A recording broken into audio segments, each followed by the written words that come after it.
Hi, I'm Dmitro Shvets, your host at the Start Global Insights, where I interview experts from different countries about local business secrets and international expansion experience. My guest today is Rodolfo Móseres Dieppa. He has 30 plus years experience in international trade and investment, runs RMD and Associates Consulting, and helps the Canadian government in assisting Canadian businesses in their expansion. And before that, Rodolfo made a career as a Consul and Trade Commissioner to Canada for TPO ProColombia, with a mandate to promote and develop SME experts from Colombia into the Canadian marketplace and to complete the FTA, Free Trade Agreement, between Colombia and Canada. And as you have already guessed, today we will talk about Colombia, a beautiful and interesting country in South America. Hi, Rodolfo. Buenos dias, and welcome to the show. Good morning, Dimitro. Pleasure to be here. Could you describe the general situation in Colombia right now? Because I know that a lot of people know that you had a lot of struggles in the past. Yeah, and I also know that the situation changed quite a lot. Yes, indeed.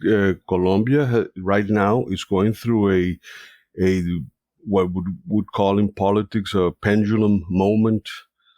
As you know, the democratic countries, they go from time to time from the left to the center to the right. The good thing about Colombia is that it's really one of the most solid democracies in Latin America. So it has some pretty strong democratic foundations at the institutional level. Mm-hmm. Institutions are very solid. And right now, the current government has been the first time a leftist government has been elected. Mm-hmm. They're 1 year into office. They have 3 more years to go. And I would say that there's a lot of changes going on because the left in power in Colombia is new to Colombia. So it's been a very dynamic situation. And looking forward, let's see what happens 3 years down the road. As you see in the rest of the region, as in a little bit like as in Europe, the pendulum has been swinging a little bit to the right. Mm-hmm. So that's it would not be a surprise that situations change again in 3 years. But having said that, the most important factor is that Colombia is a very solid democracy, and so it's a situation in which the people who are in the center, the left or the right, they can argue and discuss, and they can also peacefully come to terms as far as power transition. Okay, and take into account that you have had quite an unstable past with war conflict, and it was not the most safe place to travel and to make business. But I know that now it is over, more or less. Yeah. So how safe it is now to make business in Colombia and to travel there? It's actually quite safe. I remember when I started my post as trade commissioner. Back in 2009, 2008, going into Canada, and the country had a pretty difficult reputation as a unsafe country. Even some people would call it non-viable due to the internal turmoil. However, since 2009 till now, the situations have been changing dramatically, and I remember, for example, when I was in Canada talking to Canadian businesses in 2008, 2009, and they were like, why are we shouldn't even be talking because, nothing is going to happen. And the situation in the 9 years I was in office in Canada, situations really changed dramatically. And you have an influx of Canadian investment into Colombia. That's just to illustrate that situation in the country has changed. Challenges remain, of course, because the source of internal instability comes out of the basically drug trafficking. To be quite, that's the source of many or a lot of the challenges that Colombia has. But having said that, things have been overcome, and business has learned how to work, and that, if you will, that bad part has its own small micro ecosystem that if you're in the as the majority of Colombia is in the legal business, you will have no problem. Of course, the main thing is always to be handheld by locals, reputable locals. That's a very important recommendation, which not only applies to Colombia, it applies to every country. You don't go to a country and try to do things on your own without having appropriate local guidance on where to go and what not to do. Good. Coming back to what you have said of having understanding of local market, and imagine the situation that, for example, Ukrainian value-added products producer would like to enter Colombian market. What would you advise them to do? What kind of steps or main steps to do before doing that?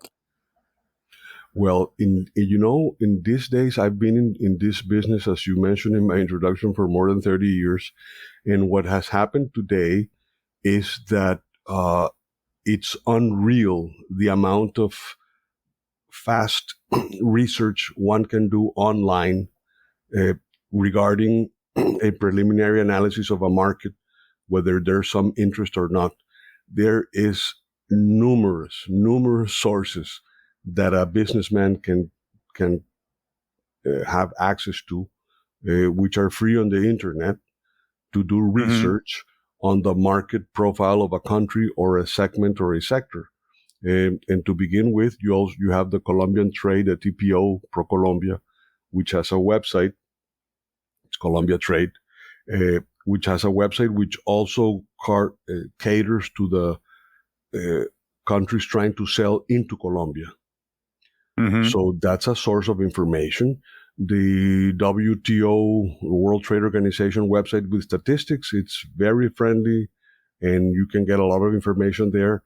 And I might add that perhaps one of the best sources of the sector you have an interest in are the trade associations. Trade associations in Colombia are very good. And it's a very good way to obtain leads from reputable established businesses. Because, as you know, in the trading arena, you find a lot of people who are like not necessarily the businessman, but representatives and sales advisors and advisors. But through the trade associations, you can go directly to the businesses. You mean this is like the sector trade associations, yeah, like private sector trade associations, trade association of construction business or furniture business, metalworking, construction, the food industry, and so forth. There's a good list, and they're very good. They're very and they are responsive. So because sometimes in countries, what I face that they are more formal, So in this case, they are quite proactive. Yeah. Yes, they are proactive. They most of them have English speaking, and most of them also have like an international trade division. So it's really a pretty good starting point, if you will, to identify established serious businesses. What about the governmental statistics or the government portals? Because, for example, in Canada, they are perfect. Yeah, so you can find anything, and it is quite reliable. Yeah, in the Canadian websites, governmental websites. How it is in Colombia? They are actually pretty good. The only comment I would probably say, because I was checking it, it's super easy to consult. The only thing is it's in Spanish. However, it's up to date.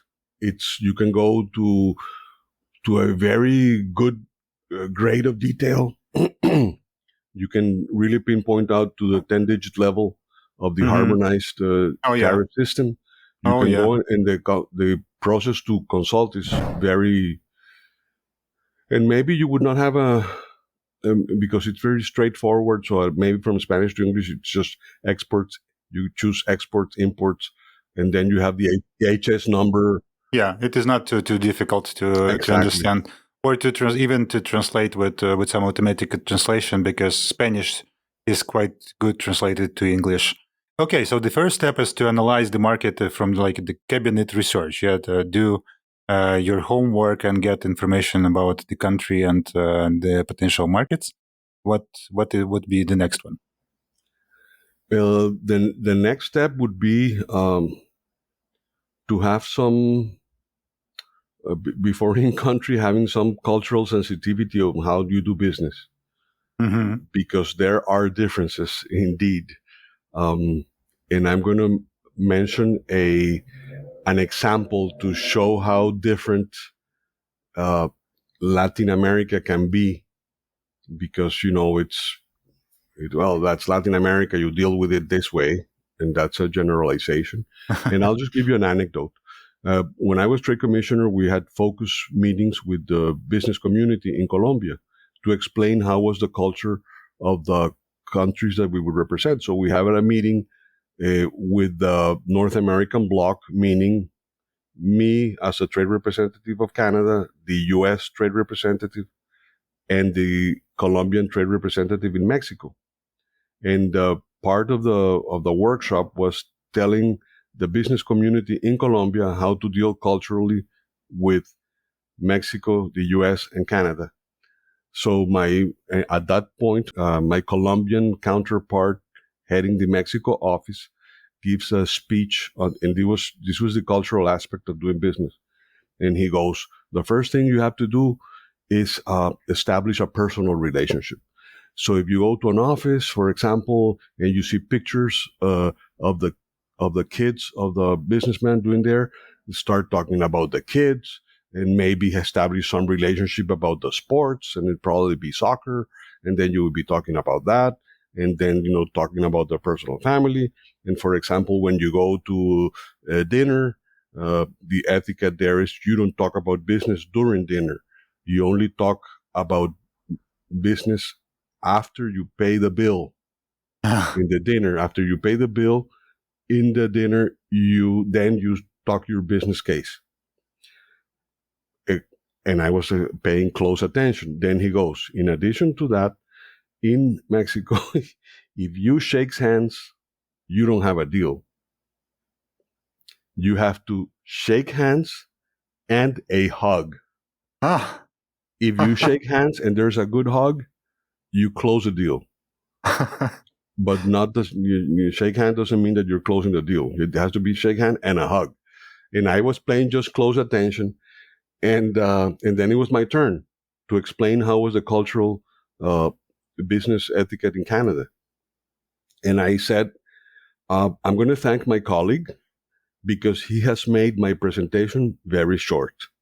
The only thing I have to tell you that everything that he said, you do not do in Canada. None of that. Like nothing. You don't get into the personal life. You don't, and there are some other things about, which I will not mention, about having fun in a dinner and drinks and so forth, which is normal in Mexico. It's not, you have to go out and have drinks with the person. In Canada, none of that. It's like you don't do that. Is it the same? Is it the same in Colombia? And exactly, that's to my point. Then I was surprised because that was the first time I was hearing that business etiquette about Mexico, because in Colombia it's not like that. In Colombia, you will talk about business during dinner. A handshake is a handshake. You have a handshake and there's a deal and there's one handshake. You got it. So there are differences. It's not like and you can go out and drink, but not as much as in Mexico, for example. What should you know about the business culture in Colombia? What are the main differences that you have seen between Canada and Colombia? No, between Canada and Colombia, completely different, because in Canada, there's like what they call a Chinese wall between the personal life and the business. And it's completely to the point.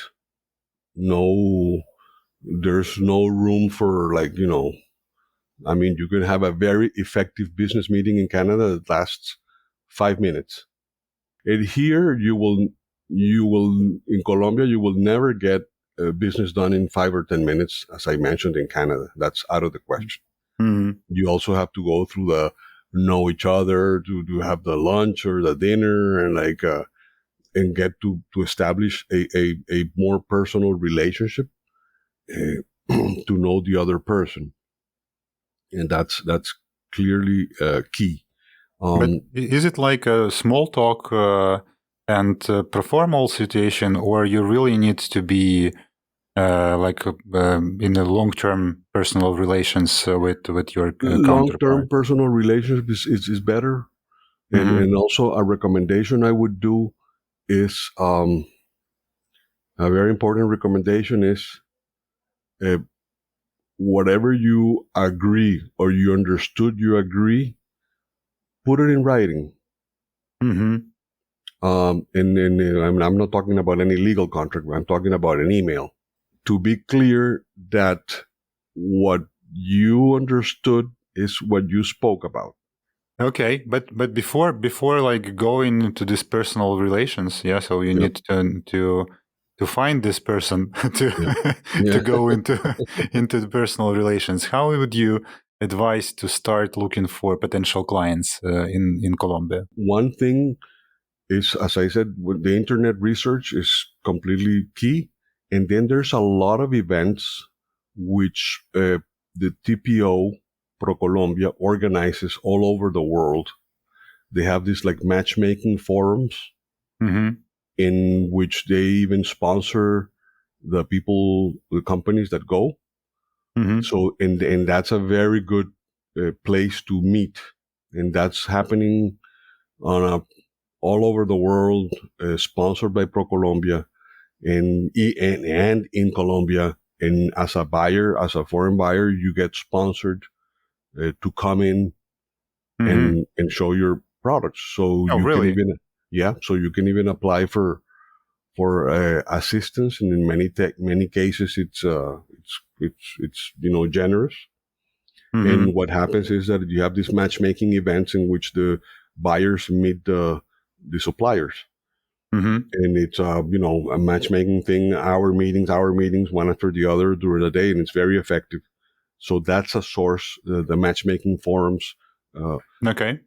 That I would really suggest that's a good trade shows, and also going to trade shows of your area of interest. Apart from that, because I think, at least from my experience of working with TPOs, or these trade missions, it is quite a narrowed search. Yeah, so you are working only with those who applied to these trade missions, or they are proactively looking for the suppliers from outer world. So you are missing the others locally. If it is it possible to find them distantly, I don't know, through LinkedIn, for example, or maybe some matchmaking platforms, or Facebook? No doubt about that. LinkedIn is a fantastic source of information. And Colombian business is in LinkedIn, so it is used in the country. Completely very used to it. It's key to most established businesses in LinkedIn, and social media as well. Instagram a little more lighter use, if you will, but more businesses like LinkedIn is the source. And also what you will find in Colombia, which was I'm comparing and I remember my visit to Ukraine, that which is good. It's just that Ukrainians use a lot of WhatsApp. Yeah. And also it's the same thing in Colombia. It's amazing use of WhatsApp. And you will find it used in most businesses, and they will answer to you from the companies on the websites. It's most company websites, they even have the WhatsApp incorporated into the contact us sections, and so you can do consultations on it, and they're pretty responsive. So that's clearly a tool to use. Okay.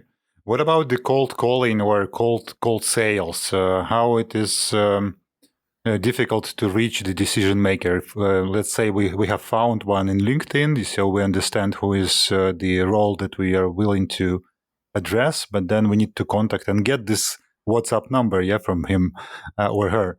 How it is easy to reach this person through the cold calling or I don't know, emails? Yeah, cold calling is emails. They will respond. Cold calling, less. And there's one recommendation. For example, sometimes don't go to the highest level first. Mm-hmm. Go to the assistants of the higher level. And that's easier. And then you establish a relationship with the assistant to the higher level you want to contact, and they will help you if you establish like a little relationship, because the kind of respectful of hierarchies and levels, as for example in Canada, it's very different, because you can do business by just leaving voicemails in the voicemail, and the person will respond to you.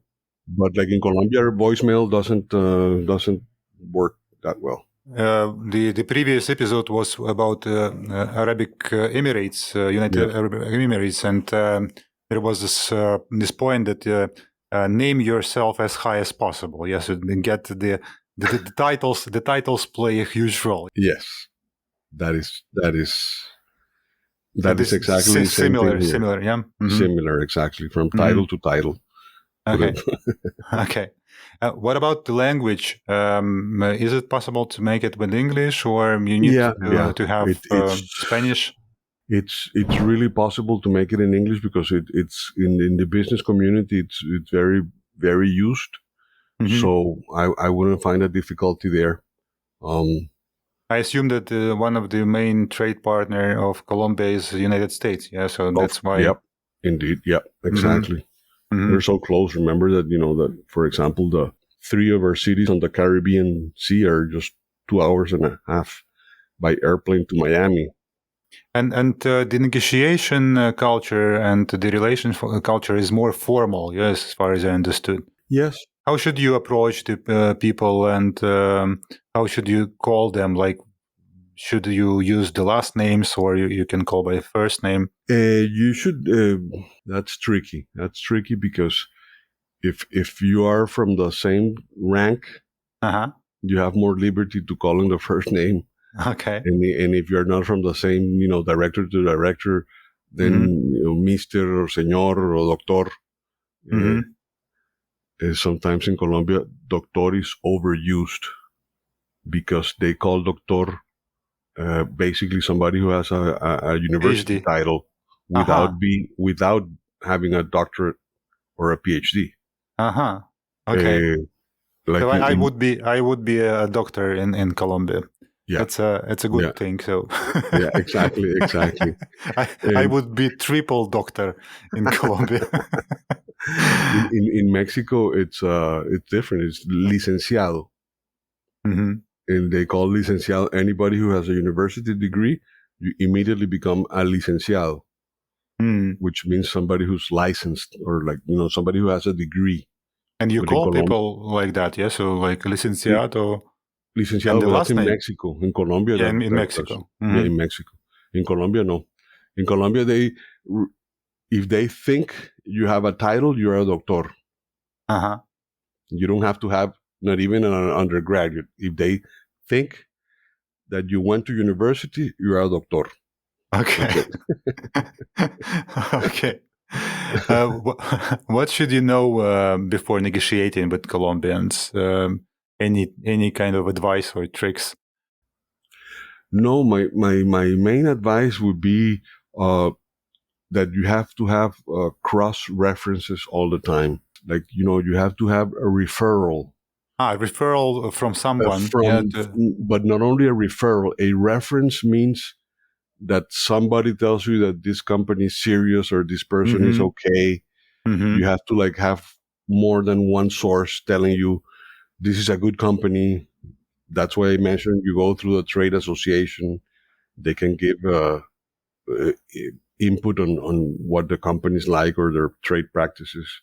You can go to the chambers of commerce. the binational chambers of commerce, which is also a good source. And to be quite honest, I don't know if there's a Colombian Ukraine Chamber of Commerce. I don't know. I don't know either. Yeah. So it's good idea to go through the embassy of Ukraine. Yeah. So that might be clearly also kind of an official approach. Yeah. That would definitely add value to your presence if you get an introduction by the Ukrainian embassy in Colombia, by the commercial attaché. If you get that type of presentation, it works excellent for your company. So I would tell the Ukrainian business community that please use the services of your country in the diplomatic mission, because that makes a difference. What about the decision-making process? Is it long? How long are the sales cycles? What you should expect? They can be a little bit long, and there's a word of caution.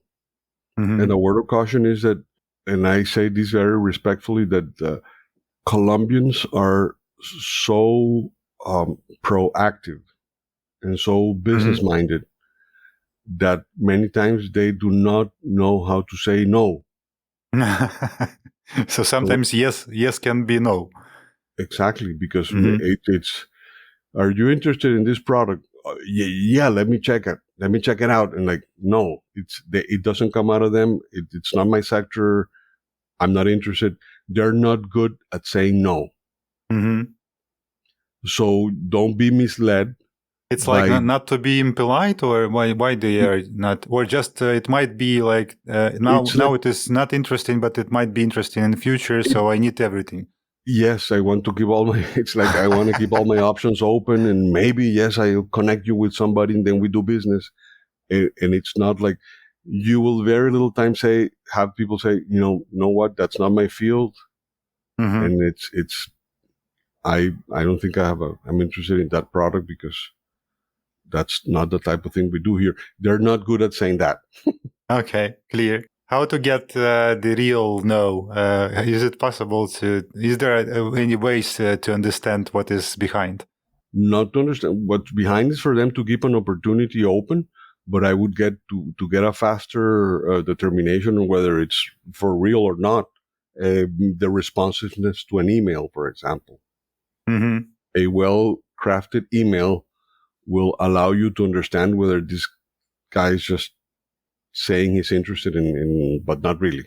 You mean like not concrete answers? Yeah, some vague responses that we will find out, or something might be in future. Yes, this type of response. You can go like, to have a better perspective, can you tell me by when you can have an appreciation of the presented products? Very polite, very to the point, and then you can figure out whether there's a real interest or not. Okay.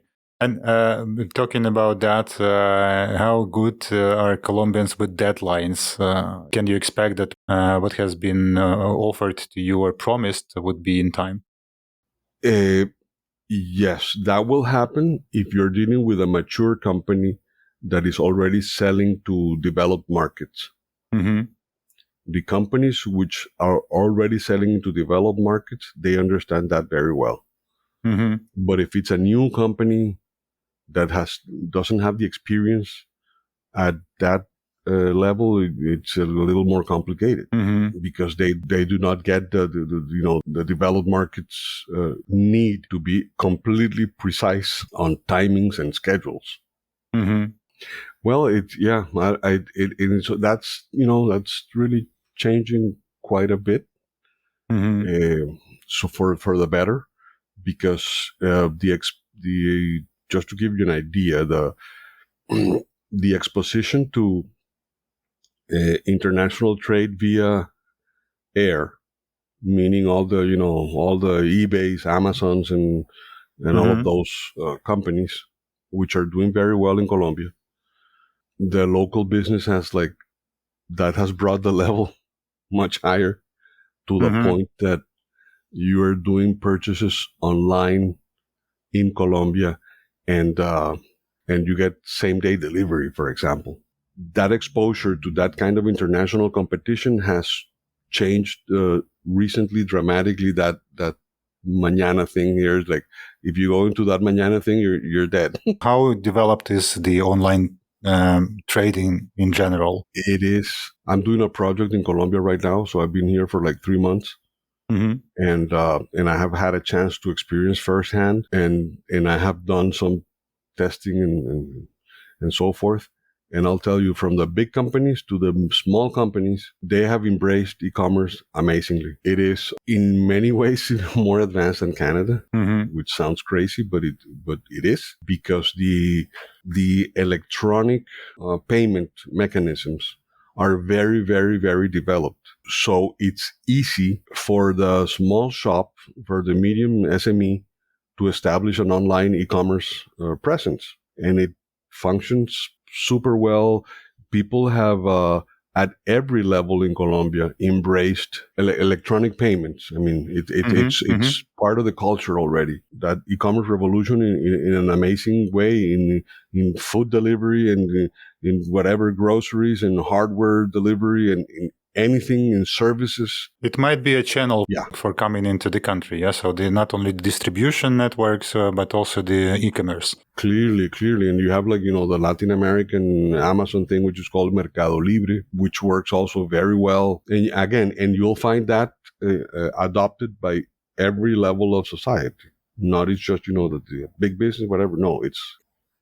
What is the attitude to Spain? Because in the other world, so out of Latin America is associated with Spanish language and also like the ex-Spanish colony. How is now the relations? Spain is one of the main foreign investors in Colombia, and a lot of Colombian businesses have invested heavily in Spain as well. So it might be a good idea to enter Colombian markets through Spanish one, So if you are from Europe, to establish business in Spain and then export to Colombia. Yes, because there's a substantial, important Spanish investment in Colombia. Clear. Good. Thank you, Rodolfo, for the very interesting conversation. Is there anything that you would mention about the country, but I forgotten to ask? Yes, maybe that Colombia could also, you have to throw in the angle of tourism. So it's a country in which it's not only good for doing business, but it's also very pleasurable to visit.